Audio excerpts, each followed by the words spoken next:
Polyperchon disappears from history in 304 BCE. We don't know precisely when Polyperchon was born, but he was among the older men who vied for control of Alexander's empire. If Plutarch's statement that Antigonus was the oldest successor is correct, then Polyperchon was born after 382, but probably not by much. It is clear that he was a member of Philip II's generation and not Alexander's, although he may very well have been on the younger side of Philip's generation. Unfortunately, we have only limited knowledge of Polyperchon's life and activities prior to Alexander's campaigns, aside from the fact that he doesn't seem to have been the scion of one of the great noble houses of Macedon, and that he began his service when Philip was king. Despite being older and more experienced than the men who were educated alongside Alexander, Polyperchon's path to promotion was relatively slow under Alexander. After the Battle of Issus in 333 BCE, Polyperchon was finally appointed taxiarch of one of the phalanx units. Polyperchon commanded this unit at the decisive Battle of Gaugamela in 331. In the summer of 328, when Alexander took part of his army to Sogdiana, he left Polyperchon, Attalus, Gorgias, and Meleager behind in Bactria to hold down the fort.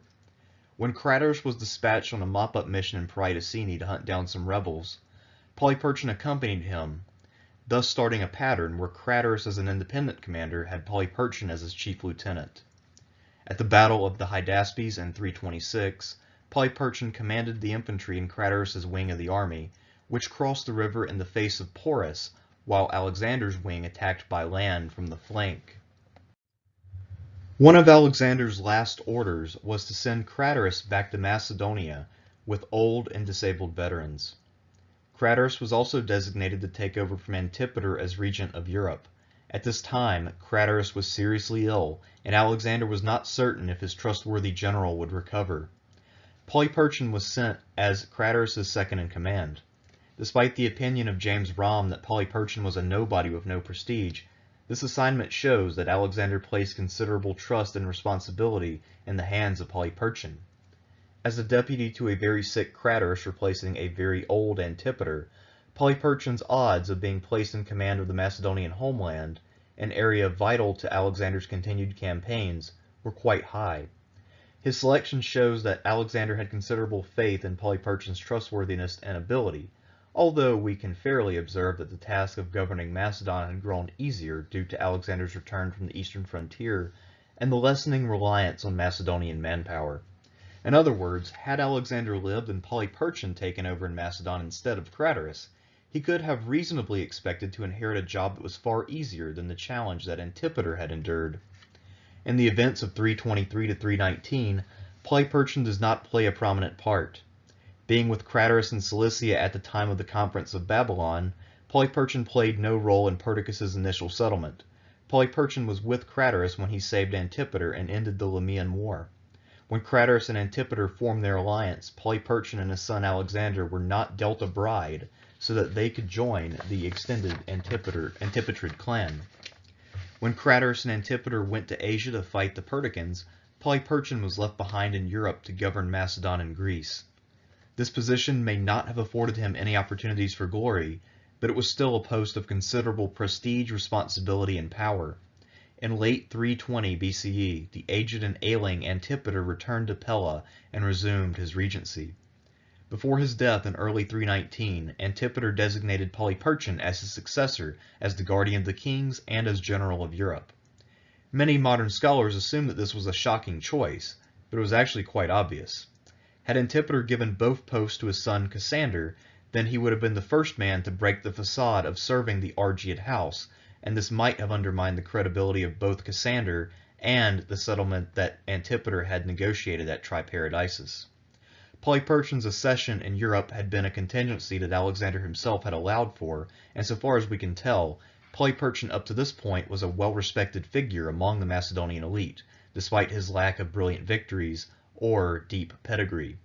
Of course, Cassander felt differently, and began plotting against Polyperchon even before his father had expired.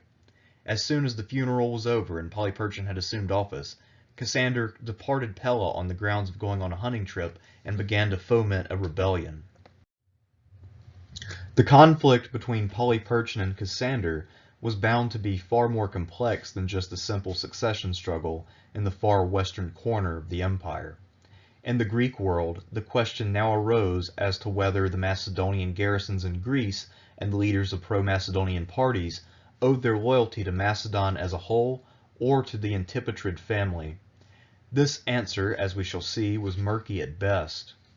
Further, the issue of whether Polyperchon or Cassander was to succeed to Antipater's position was an issue of interest to the other successors. To the north, Lysimachus was too busy with Thracian affairs to intervene, but he was still worth watching. To the south, Ptolemy's cautious waiting game seemed to demand a balance of power, and he could prove to be a potential problem for either contender. To the east lay the man with arguably more to lose from the struggle than either Polyperchon or Cassander, Antigonus the One-Eyed. Triparadisus left Antigonus as the general of Asia, a new and prestigious office that gave him the most powerful army in the empire, and arguably the most important appointment. With Antipater gone, Antigonus felt that he was now the most important man in the empire. For that reason, he decided to back Cassander, the weaker of the two contenders in Europe at this juncture. With Cassander having seized the Piraeus and actively operating in Greece to bring over both Macedonian garrisons and pro-Macedonian oligarchies established by his father, Polyperchon faced a clear threat to his south. In the east, Antigonus had the strongest army in the empire and no distractions. For Polyperchon, victory or even survival would demand that he pursue a sound strategy. To solidify his position against Antigonus, Polyperchon decided to turn to the Greek Eumenes, a proven field commander who had just recently joined Antigonus's cause after being besieged at Nora. Suspecting that Eumenes was an Argead loyalist and not a devotee of Antigonus, Polyperchon offered him 500 talents, commanded the Silver Shields, and his old satrapy in Cappadocia if he would defeat the rogue general of Asia. It is unclear if Polyperchon's offer included the title of general of Asia or not, but he certainly could issue such orders in the name of Philip III. In an indecisive fashion, Polyperchon gave Eumenes the option of either fighting Antigonus in Asia or bringing the Silver Shields to Europe. The ambitious Eumenes elected to stay in Asia and interpreted his commission as loosely as possible, as I argued previously in my video on Eumenes. In Asia, Polyperchon inherited control over the general Aridaeus with his holdings near the Hellespont and the admiral Cleitos the White, both of whom he tasked with preventing Antigonus from crossing into Europe. To combat Cassander in Greece, Polyperchon adopted a very bold plan. From the time of Philip II on, and especially during Antipater's regency, Macedon had supported pro-Macedonian factions within the Greek polis. The basic dynamics of rival factions seeking power by force that had plagued the Greek world during the Peloponnesian War were largely unchanged during the late 4th century. Generally speaking, although this is a gross oversimplification, oligarchic factions in Greece tended to favor the Macedonians, while democratic factions tended to favor opposition to Macedon and in some cases Panhellenism. Lest I go off on a tangent about the nature of factionalism and parties in the polis, suffice it to say here that the Greeks had no fixed and firm parties, and that foreign alliances were not always correlated with internal constitutional arrangements. However, in general, there seems to have been some degree of relationship between being an oligarch and supporting Macedon on the one hand, and being a democrat and supporting opposition to Macedon on the other. At any rate, Cassander's actions in appealing to the oligarchies like the one in Athens, which had been established by Antipater after the Lamian War, meant that Cassander had committed himself to the cause of oligarchy. Polyperchon, to differentiate himself, called for freedom for the Greeks. This meant the overthrow of the oligarchies imposed by Cassander's father, but it did not mean anything like independence on foreign affairs or freedom from having Macedonian garrisons installed in the acropolis of the various key cities of Greece. To undermine Cassander's hold on the Piraeus, Polyperchon went overboard in appealing to the Athenian democrats by ordering that 11,000 Athenians who had been forcibly resettled in Thrace would be restored to their home city. In addition, although he called for the return of all democratic exiles, he made an exception for the citizens of Samos who had recently reclaimed their lands from Athenian settlers. Again, he was trying to appease Athens as much as possible. This move was bold, risky, brilliant, and altogether uncharacteristic of Polyperchon. Since it seems that Antipater had picked out the most greedy, ruthless oligarchs that he could possibly find, nearly all of these regimes were wildly unpopular, and civil wars erupted all across Greece as democratic exiles returned home in arms to reclaim their homeland. Of course, Polyperchon, a native of a land with a monarchy and an entrenched, entitled aristocracy, was not a genuine supporter of democracy, but if it served his ends, then he could play a Democrat. The potential downsides to this plan included alienating Macedonians who were not enamored with democracy, and empowering regimes in Greece that might still harbor animosity toward the idea of Macedonian dominion in general. Another move that Polyperchon sought to make at this early stage was to recruit Olympias to his cause. Offering her a share in her grandson's guardianship, Polyperchon hoped that she would lend her name and prestige to his cause. For whatever reason, Olympias turned down his initial offer. Some scholars have speculated that Olympias wanted to see how things would play out in order to assure her safety, but my suspicion is that the negotiations stagnated because the two parties had a disagreement over Olympias's role and the extent of her powers. Olympias and Epirus had become accustomed to more or less governing in her own right without having to operate through the auspices of a male official, whereas Polyperchon was a Macedonian and presumably thought that the political power of women should have hard and fast limits. Since Olympias's eventual return only happened when Polyperchon's fortunes were flagging, I assume that she eventually won these negotiations, and my suspicion seems to be reinforced by how the actions of the regime reflected the personality and priorities of Olympias more than those of Polyperchon. But let us not fast forward too far. Possibly due to the Athena-centric focus of so many ancient writers, our picture of this war is heavily centered around events that occurred in Athens proper and in the Athenian port of the Piraeus. Cassander's general Nicanor seized control of the Piraeus early on, even as the Democrats came home and seized control of Athens. Antigonus's gift to Cassander of 4,000 men and 35 ships gave Cassander mobility from his secure base at the Piraeus. On the other hand, Athens was dependent on food imports, and the presence of Polyperchon's army along with all of the returning exiles did not help matters. When Polyperchon brought the royal army to Attica, he quickly found that he had embroiled himself in a logistical nightmare. He seems to have quickly abandoned any hopes of seizing the Piraeus, despite his promises to the Athenian Democrats. With his own navy tied up in the Hellespont, Polyperchon had no means to lay siege to the port city. Leaving his son Alexander behind in Athens with a force to hold the city, Polyperchon took a 20,000-man army, including 65 war elephants, into the Peloponnese to aid his democratic allies in their struggle against Cassander's oligarchs. Before Polyperchon's campaign could begin in earnest, Athenian politicians arrived to present their political grievances to him. Phocion, a longtime ally of Macedon who had long cautioned war with Philip and Alexander prior to serving in Antipater's oligarchy, had been stripped of his property and exiled. Following hot on his heels was Hagnonides, the greatest democratic leader after the thinning of the herd that had occurred in the Lamian War. This put Polyperchon in a moral dilemma. On the one hand, his political fortunes were now tied in with democracy. However, it seems to be implied that Polyperchon genuinely liked Phocion, as did many Macedonians. To help shield himself from the responsibility for potentially condemning Phocion, Polyperchon set up Philip III to officially preside over this trial. This hearing quickly devolved into a full-fledged shit show. When it was the turn of the orator Dinarchus to speak on behalf of his friend Phocion, Polyperchon did not allow him to speak, but rather had him hauled off to be tortured and executed. His reason for taking this action was that Dinarchus had successfully convicted Demades, another pro-Macedonian politician. Rather than quieting the Athenians, this seems to have angered them more and increased the atmospheric animosity. When Phocion began to speak of his services to Macedon, Polyperchon frequently and petulantly interrupted him, chiding him for being too verbose. The Athenians were fond of speaking for long periods of time, and it would appear that Polyperchon was no fan of Athenian oratory. At one point during the hearings, one of Phocion's other friends spoke in Phocion's defense, and Polyperchon chastened him for lying in the presence of the king. Philip III, who was developmentally disabled, apparently perceived an insult, so he grabbed his spear and attempted to kill the speaker, which led Polyperchon to dissolve the proceedings. Handing Phocion and his friends over to the Athenian Democrats for judgment, Polyperchon marched into the Peloponnese.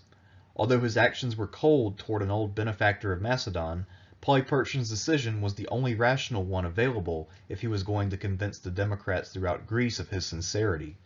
Now he had successfully transformed the old pro-Macedonian regimes of Antipater into partisan Antipatrid regimes. However, his rather abrupt execution of Dinarchus may have damaged his standing among the Athenians as a whole. Despite the troublesome trial of Phocion, Polyperchon's campaign in the summer of 318 got off to a great start, as he was able to aid city after city in ridding themselves of Antipatrid oligarchies.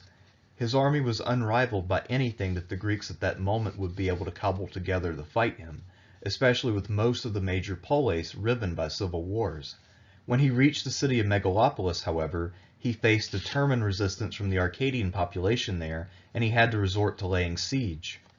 Megalopolis had only been founded in 371 BCE, so it was a relatively new polis, and it may not have yet developed the kinds of generational rivalries that had characterized the affairs of so many poleis. The most significant event in its recent history had been the Battle of Megalopolis, where the Spartans had invaded Arcadia and had been driven off with the help of Antipater's Macedonian army. It would seem that Megalopolis, more so than any other Greek city in the Peloponnese, felt a special debt of gratitude to Antipater, and that they transferred this loyalty to the regent's son rather than to his successor. Polyperchon's approach to the siege was a direct implementation of the tried and true methods of Philip and Alexander. There's nothing wrong with emulating success, but the problem is that using standardized tactics makes a commander predictable to anyone who is familiar with those tactics.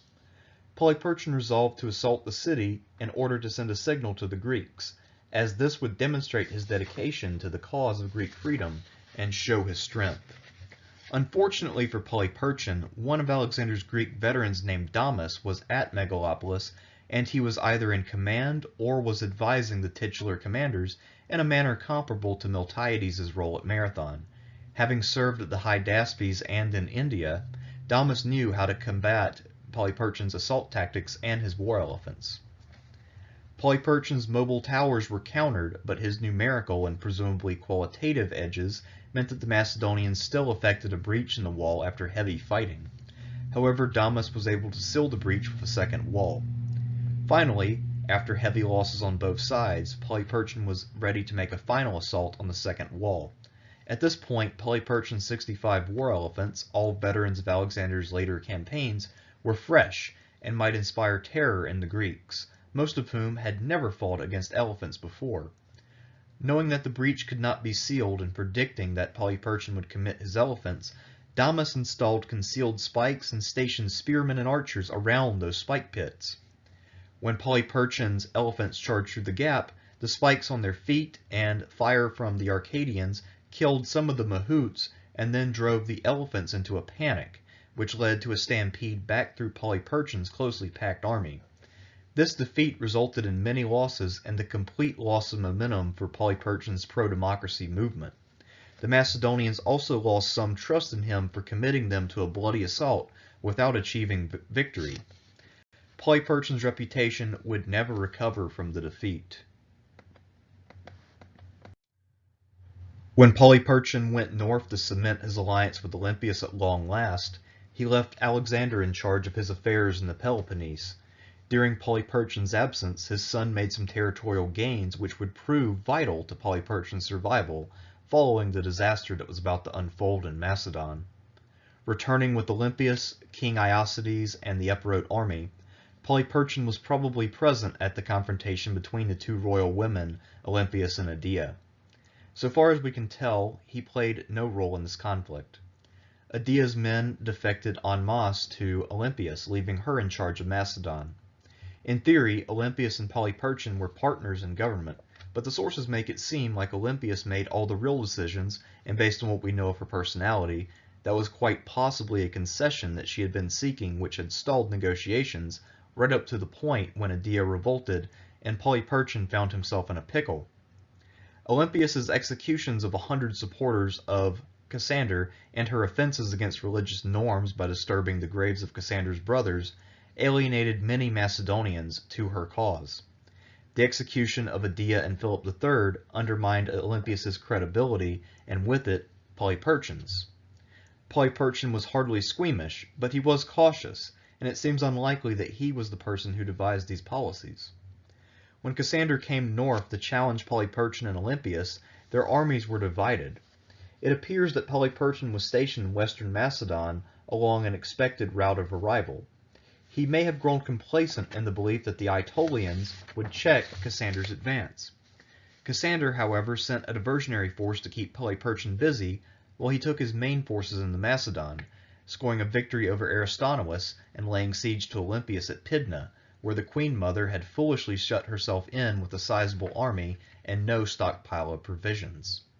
With Olympias besieged at Pydna, Polyperchon was her best chance of rescue as his force was the strongest. Approaching the city with his army, Polyperchon was probably taken by surprise when the majority of his men defected to Cassander, supposedly due to being bribed. Olympias seems to have expected Polyperchon to either break the siege by force or find some way to free her, but he failed and fled to his holdings in the Peloponnese. When Polyperchon returned to the Peloponnese defeated and without most of his troops, he had few options and his prestige was shattered. Alexander's gains in the region made the position more tenable, but Cassander's next offensive in the area trimmed down the holdings of Polyperchon and his son. Alexander was able to block Cassander at Corinth, but he was unable to stop the naval landings to the rear, which resulted in the loss of Argos, Hermione, and most of the cities of Messenia. Seeing that he had little more than his now useless titles as General of Europe and Guardian of the Kings, Polyperchon dispatched Alexander to visit Antigonus and trade these claims for something more tangible. His abdication of these titles led to Antigonus releasing the proclamation of Tyre in 315, which declared Cassander a usurper for his murder of Olympias. Antigonus also sent 500 talents and his general Aristometus of Miletus to aid Polyperchon's cause. Reinforced by Aristometus's 8,000 mercenaries and the money, Polyperchon was destined to be little more than a pawn for Antigonus in the Third War of the Successors. During the Greek campaigns of the Third War of the Successors, Polyperchon did not play a major role, despite ostensibly being the senior Antigonan general. Ptolemy's fleet intervened in Greece on Cassander's behalf in the early going of this conflict, and Cassander made overtures to Polyperchon, but he declined the offer to switch his allegiance. With Antigonus himself occupied with fighting against Ptolemy and Seleucus, Cassander decided to focus his war efforts on Greece. During this war, Aristometus and Alexander seemed to have done the majority of the fighting, and they were no more a match for Cassander than Polyperchon had been. Essentially, it appears that Cassander's offensive dislodged all of the gains that Alexander had made when his father was in Macedon with Olympias. Cassander was able to demonstrate his strength and confidence by presiding over the Nemean Games before returning home. Although Cassander's departure conferred the numerical edge and initiative to the Antigonid generals, Aristometus and Alexander found themselves unable to make any headway against Cassander's newly established garrisons in Greece. It was at this point that Alexander decided to defect to Cassander. Most likely, Cassander gave Alexander the same offer of being his general of the Peloponnese that Polyperchon had declined earlier.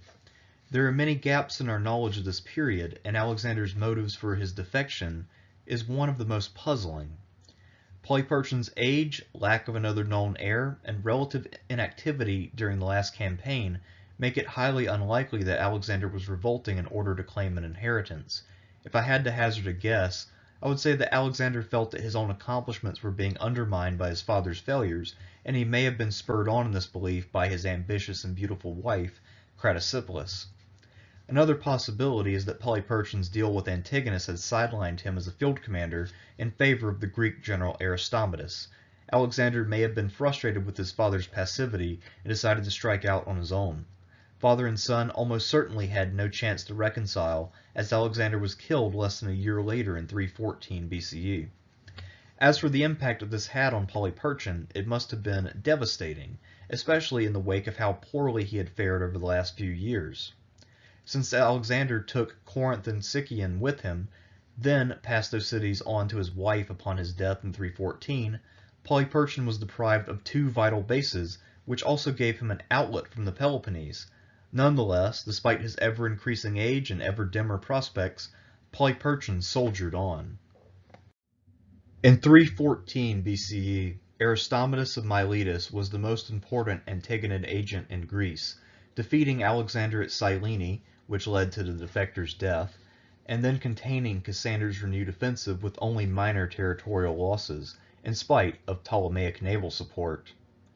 If Polyperchon played any role in aiding Aristomenes, then we have no attestation of what he might have done. At some point in 314, Aristomenes seems to have been replaced by a nephew of Antigonus named Telesphorus. In the summer of 313, Antigonus's other nephew Ptolemaeus arrived in Greece, fresh off some victories in Asia Minor, to assume supreme command. Polyperchon was an afterthought confined to some obscure corner of the Peloponnese during Ptolemaeus' time in command, from 313 to 310. Despite Ptolemaeus' successes and activities, Polyperchon continued to hold the title of General of the Peloponnese issued to him by Antigonus. By 310, the Peace of 311, which had ended the Third War of the Successors, was already breaking down, and many of the generals in Greece reconsidered their allegiance to Antigonus, who was losing ground to Seleucus and had proved unable to make headway against the determined coalition of his enemies. Cassander's diplomacy seems to have been very effective in 310 to 309, as he won over Ptolemaeus with the promise of making him the general of the Peloponnese in Polyperchon's place. With his own position greatly compromised by Ptolemaeus' defection, Antigonus turned to Polyperchon. Recently, Cassander had executed Alexander IV, which made Alexander's illegitimate son Heracles the only remaining offspring of the world-conquering king.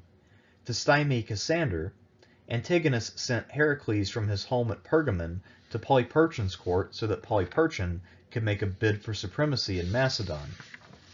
Assembling some 20,000 supporters for his effort to install Heracles as king, Polyperchon marched north to the border of Macedon, where Cassander met him.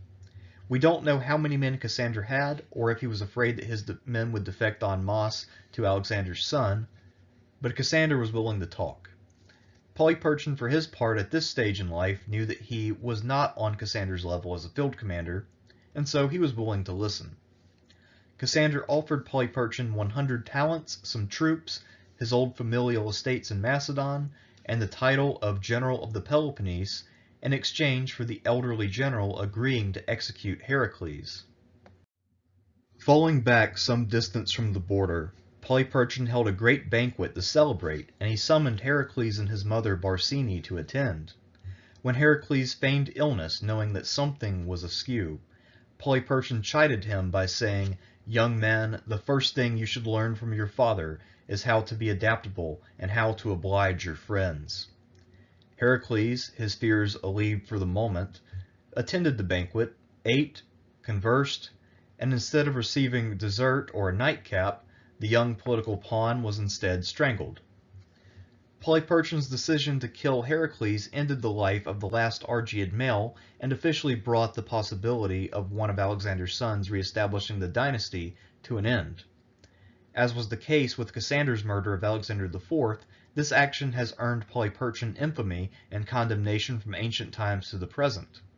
We only know about the fateful banquet that I described above because Plutarch wrote an essay called On Spinelessness, where Polyperchon's acceptance of Cassander's offer and betrayal of Heracles was used as a prime example of the evil consequences that stem from moral weakness.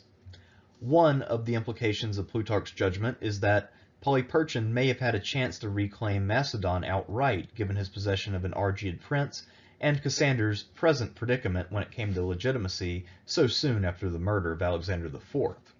Of course, Plutarch was also a huge fan of Alexander, and so he regarded any action hostile to the Argead dynasty as evil.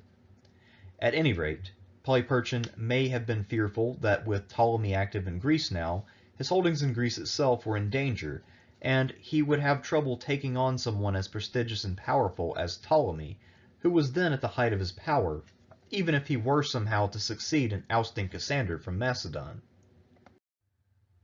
As if the political struggle in Greece were not already multifaceted enough, Ptolemy arrived with a fleet, and he was looking for a way to establish his own power in the area. Despite the fact that he had just defected to Cassander, Polymaeus now defected to Ptolemy and agreed to meet with him on the island of Kos to discuss strategy. At this meeting, Ptolemy had the troublesome nephew of Antigonus executed, and then landed in Greece with his army.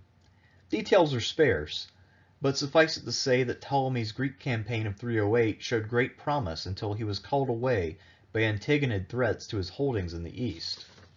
With some reinforcements from Cassander, Polyperchon should have had a formidable force. Now holding some unconnected territories in southern Macedonia and in the Peloponnese, Polyperchon needed to return to his southern holdings to head off the inroads of Ptolemy. However, as he was attempting to cross Boeotia, he was challenged and defeated by the Boeotians. This is especially embarrassing considering that the most powerful city in the region, Thebes, had been destroyed by Alexander 3 decades before, and it is unlikely that Boeotia was anywhere near as strong as it had been at its peak in the 360s. It is also likely that Polyperchon had enjoyed terrible relations with this region for many years, as Orchomenus, now the largest Boeotian city, had once defected to Cassander due to the grudge that the city's leadership had held against Polyperchon's son Alexander. Following his debacle in Boeotia, Polyperchon would never exercise independent command again. During the poorly attested 4 years' war in Greece, Cassander and Polyperchon marched around Greece, laying waste and fighting Demetrius, who returned in 304 and reversed the gains made by the Antipatrids. Polyperchon is last attested in 304 and was then probably in his 70s. Like Seleucus and Lysimachus, Polyperchon seems to have retained his vitality into his golden years. We don't know whether he died from old age in some obscure battle against Demetrius, or whether Cassander had the troublesome old man put out of their mutual misery at some point. Due to Polyperchon's long tenure in the Peloponnese as a lower-tier player following his brief time in power, most scholars are so dismissive of the old general that they almost seem to avoid trying to figure out what he did after his failure to defeat Cassander in 316. James Romm offhandedly said that Polyperchon retreated to Antigonus's court in Asia and had no further relevance outside of the Heracles gambit, which is factually problematic since Polyperchon stayed in the Peloponnese from 316 on.